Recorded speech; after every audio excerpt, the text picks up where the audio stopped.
lupa eh.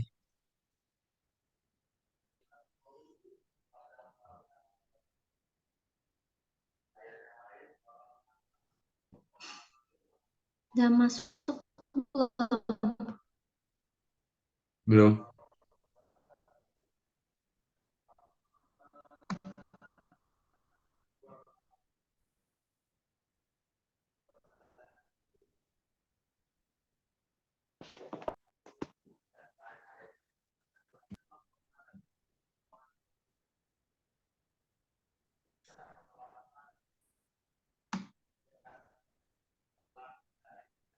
Oh, ini.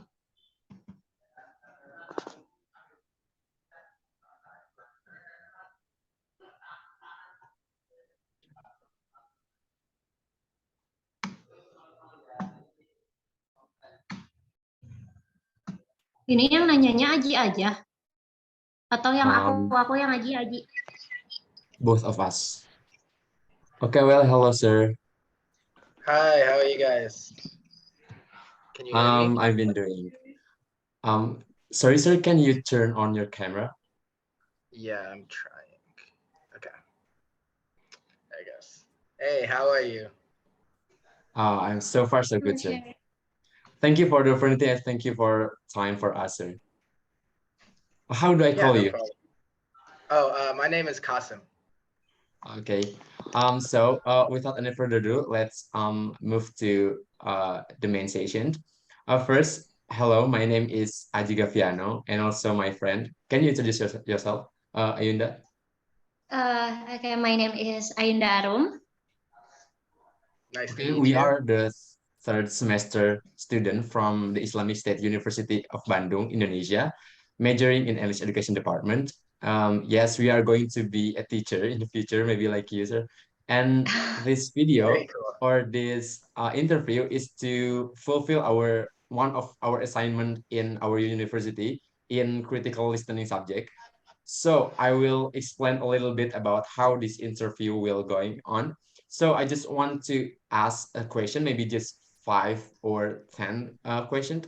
You can answer our question with your own style. It's really okay if it's not too formal. Just do what you want. And also a little bit disclaimer. We are still learning in English, so if we make a mistake in spelling or grammar, I hope you can apologize or maybe correcting us. So thank you.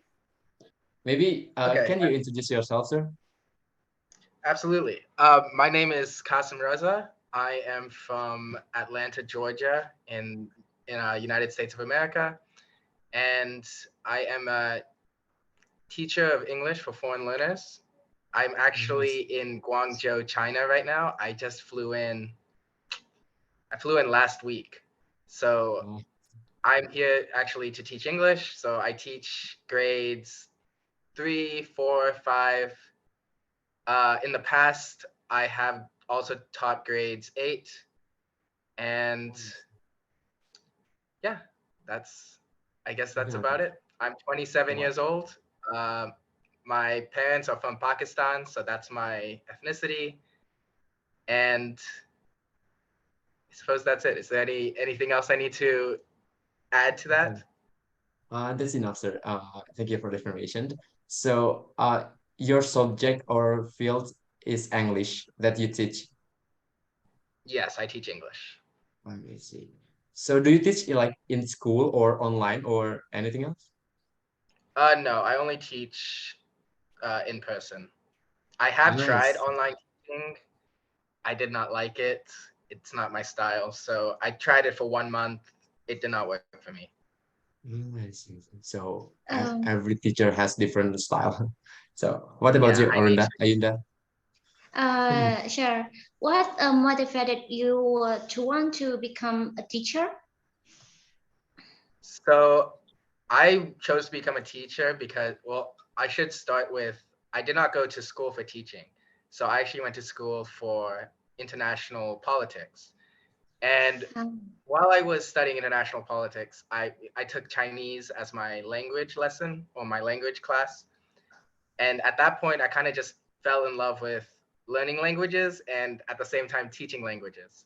So while I was still in school, I was volunteering in my city to teach newly arrived immigrants from mostly from the Middle East. So I was teaching Arabic speakers English, and that's when I decided this is just way more comfortable for me. This is a way for me to learn their language and also teach English at the same time. So it worked both ways. In So, China, I'm trying to learn Chinese and I'm teaching English at the same time. Ah, so, that's good. Okay, nature, being a teacher must have its challenges, right? What are your challenges as a teacher, and how do you overcome these challenges? Okay, so I would say there are two big challenges I've run into. The first one is when you have a class of 20 people and they are all at different levels of English. So that's one issue. And then the second issue, this has to do more with teaching kids, is discipline. I'm not a very good I'm not good at disciplining my kids in class. That's a little bit of my weak spot. So I will leave that to the side for now. The first issue is when you have a big class. I had a class of 30 kids in my grade 8 uh, classroom 2 years ago. There was an issue with about 6 kids could speak English really well. They could have a full conversation with me. They could understand what I was saying. They had a few problems with pronunciation, but it was no problem. They could communicate with any American. And then there was about 10 kids who had almost no English level whatsoever. So I had to come up with a way to organize lesson plans that would incorporate all the students, but it could not be too advanced for the kids that had no English level, and it could not be too boring for the kids who already could speak English. The way I solved this was I would basically, there are two ways. I would focus on information or topics that all the kids were interested in. In that class, everyone loved basketball. They all watched American NBA. So I would use a lot of just content from the NBA. I would use interviews. I would use uh, what players were saying. I would use those kinds of terms. And then at the same time, I would always form my lesson plan around group projects. This way, I could pair up the kids who are really good at English with the kids who are not very good with English. And then, even though I know the kid who is good at English would be doing a lot of work, I I I made them, when they have to present to the class, I made them choose the kid who was not good at English. They had to do the presentation. So they get a lot of help from the kid who is advanced. That ended up being really helpful because that way everyone had to participate no matter what. so it's actually I have to be a teacher too, and like to make disciplined our student is one of the biggest challenge for me too. Especially I have teach like in elementary school, so it's a big challenge for me when have to make a quiet or because it's too loud, then etc. So it's a really big challenge for me. So and your answer like helping me out. So thank you. And How also old are you? Can I ask? I'm 21 actually. You're 21. Okay. That was one Yeah. problem for sure. My 13-year-olds and my 14-year-olds, when I first started teaching, I was 20, I was 23. And so I Mm. looked too young for them. And so they did not take Yes. me seriously. Their normal teacher was 40. And so they saw me and they were like, "Oh, this is a kid. I don't have to listen to him." That is a big issue with middle schoolers and high schoolers is Because in our I had university, to grow out my beard so that they would take me seriously. Before that, I was shaving all the time. I agree, I I agree. can't do that. I can't do that when I'm teaching. Because in our university there is like project or assignment that have that make us have to teach even like when you are want not to be a teacher, like they force us to be a teacher. So it's one of the biggest challenge. So what about the next questions? It's maybe what's your teaching style or maybe some philosophy or inspiration maybe when you teach? Is there any like philosophy or style that you really like to teach?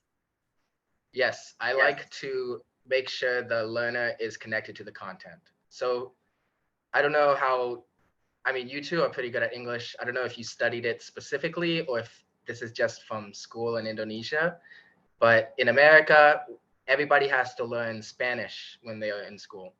I had to learn, I took 5 or 6 years of Spanish. The issue is nobody learns Spanish. They just learn how to make an A and then they just finish and then you graduate and nobody can speak Spanish. So my philosophy has always been against just book work. Do not introduce the grammar first. Grammar comes much later. Do not um, do not introduce all these rules. First, try to connect the student with the language. What do they like about the language? Is there music that they like? Is there a sport that they like? Is there TV shows that they like? First, get them to be really excited about the language. That way, they will absorb vocabulary that is useful to them. After they have a lot of vocabulary, then you can put it into a grammar structure. Then you can just plug it in. Verb, noun, this comes first, this comes second. If you want to talk about this at the end of the sentence, put this at the beginning of the sentence, then it makes much more sense to the student. So my uh, teaching philosophy is just all about connecting the students to whatever they're interested in. Whatever it is. I spend the first 1 week or 2 weeks figuring that out.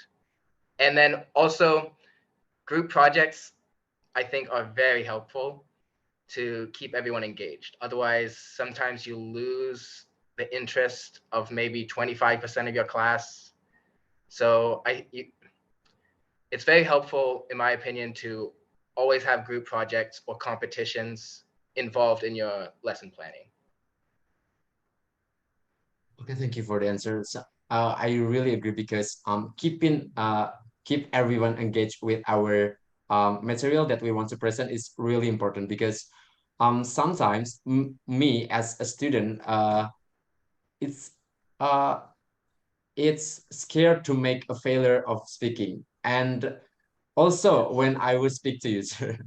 Also I like scared to make a failure about grammar and but in my mind I just it's important things I just speak what I want to be what I want to deliver to you. So keep everyone engaged is one of the important and I also really agree. So That's a Ayunda, good there mind. is there a question from you? Um, Maybe Ayunda is oh, a little bit Okay. lagging. That's all. Sure. Is there a quote that is the next line? Sure. is there a quote, Uh, or Cole. could you? This is a next line. Wait, give me one moment. The sound is breaking up. Yes, it's like a little bit. Wait. There is a goal. Uh, uh, a goal that is the next plane, sir. Your plane. I'm sorry. A goal or a quote? A goal A goal. that is next plane. Mm, for a goal for the students, do you mean like testing and creating quizzes and stuff? Maybe yes, for like a little like an outcomes that like you are expecting. Yeah, I suppose I suppose sometimes it's a little bit limited by the school. So if the school, I know in China, it's a little bit rigid.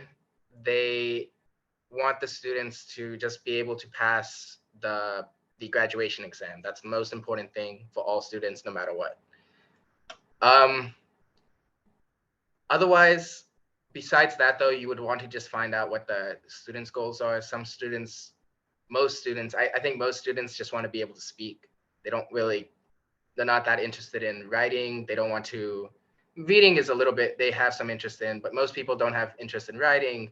So they just want to be able to communicate. So I guess it depends on classes. So I just want to use the example of the 8th grade class because that's the one I had to be most active in. For them, at the end of the semester, after they had done all of their testing stuff, they had to put on a fully English play for their parents. And so that was the big goal. They knew about it all year. I was telling them every month, and every week they would have a little bit of time to practice. But the big yearly goal was that they had to put on a 1 hour play for their parents, all in English. And every student had to speak X amount of lines. Like maybe every student had to speak for 2 minutes total or 3 minutes total. And then above that, it's extra. So in terms of outcomes and goals, I would say be a little bit flexible. Do not just stick with the goal that the school needs, because the school just needs to make sure the kids pass the test. But if you want the kid to continue learning after they pass the test, you have to create an interactive goal, something that's useful to them in their real life. If they're doing a play, then that means they're being put in a situation where they have to talk about they have to have a full conversation, or they need to be able to understand what the other kid is saying so that they can reply. Um, that's kind of the principles I would follow when you're trying to create goals for your students. So do you like make like a course design? Like this is like for this week's the goal is here, and the next week's the goal is that. So do you have like do you make like something about that, or Okay. just So I guess, okay, so like this school that I'm about to, I haven't started yet, but I have all of my lesson materials. yes. For 1 week, we are going to be focusing on like, what do you want to be when you grow up? And it's just going to be jobs: policeman, chef, uh, engineer, doctor, all of these things. And then also, what do they do? What kind of job is it? Where do they go to work? Where do they go to study?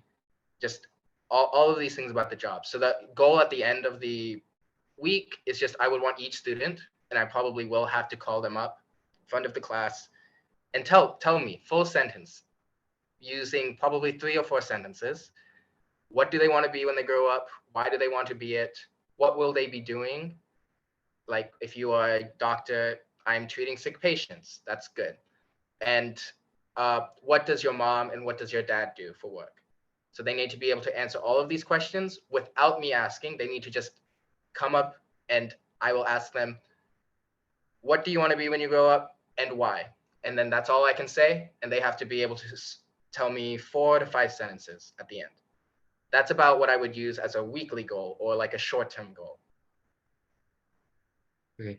As you can say, you teach in China, right?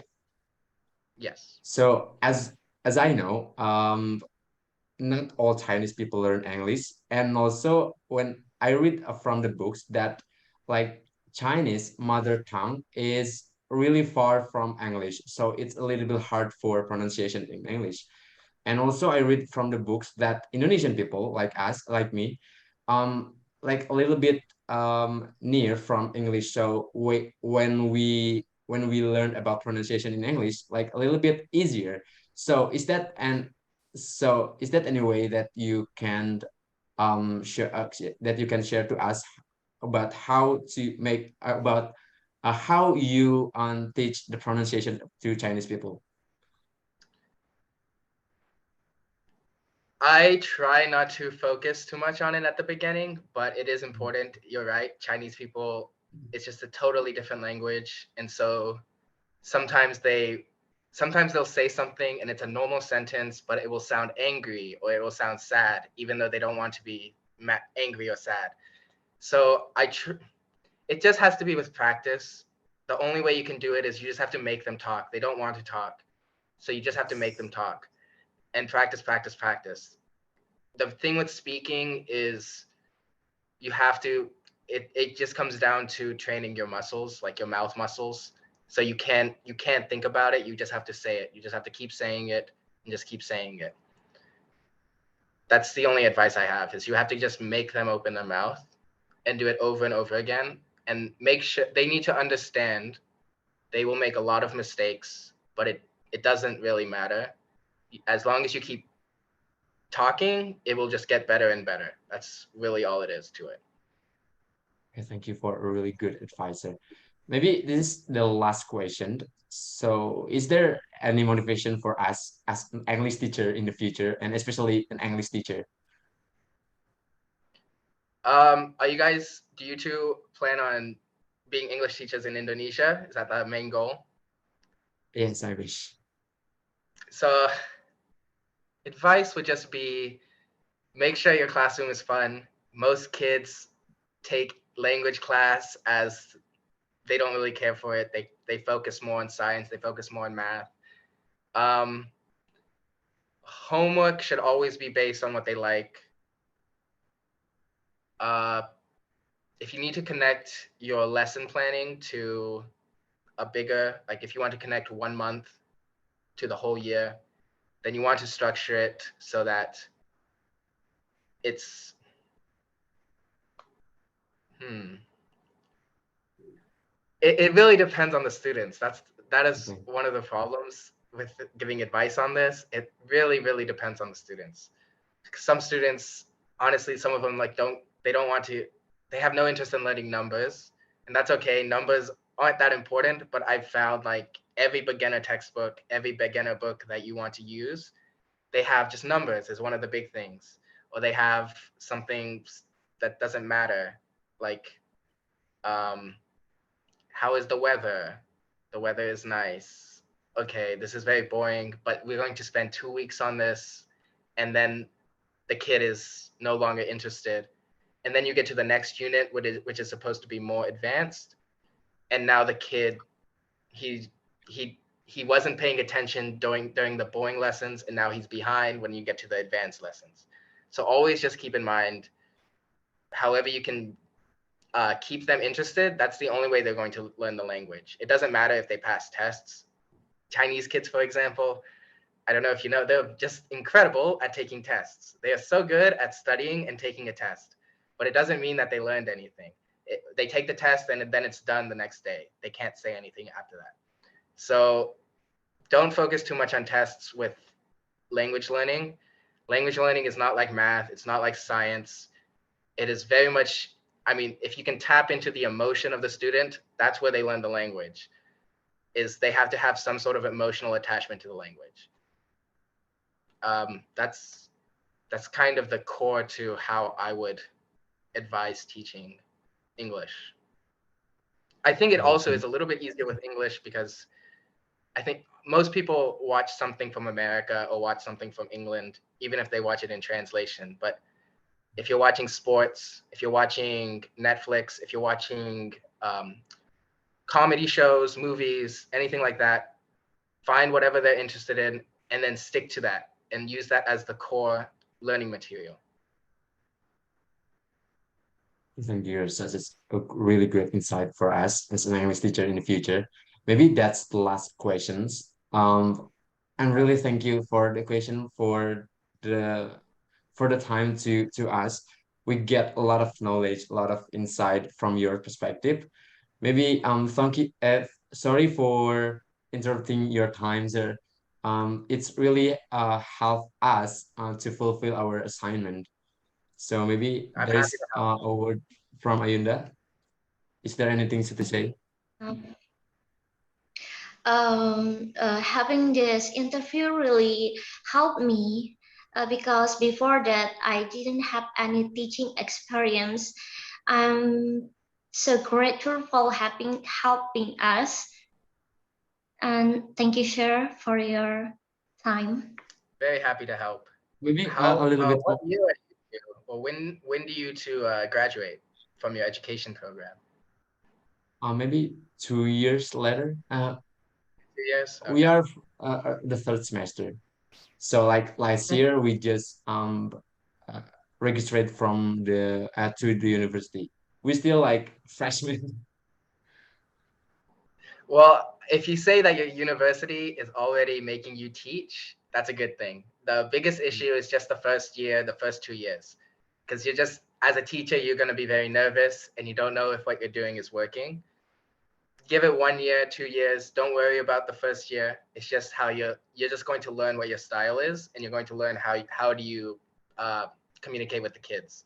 After that, it gets much easier because you already will know how to deal with it.